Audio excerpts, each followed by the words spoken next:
Bienvenue dans la BD de la semaine dernière. Sortez tous vos selles car aujourd'hui on galope avec Moutafoukaz.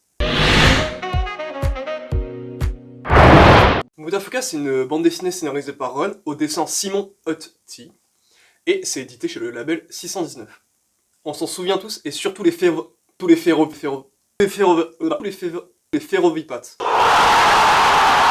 Mais en 1990, le TGV 140 atteint une pointe de vitesse à 512 km/h.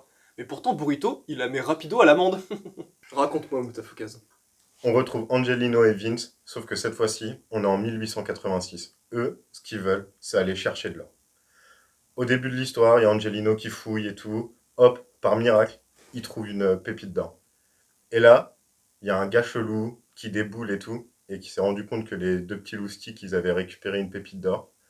Bim, il veut la récupérer, Angelino, il l'arnaque, il va vendre la pépite d'or, et ensuite, c'est le début d'une très longue histoire, et d'une très belle aventure.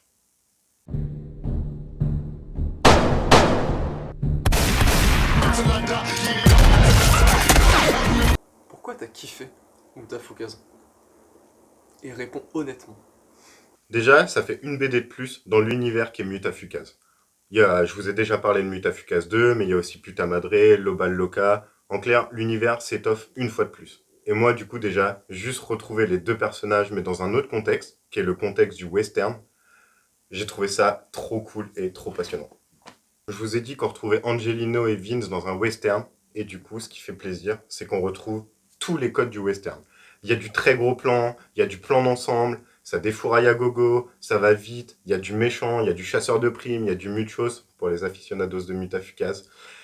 Ça reprend tous les codes et c'est ce qu'on aime. La lecture, elle se dévore, elle se défonce. C'est une lecture popcorn et c'est trop bien.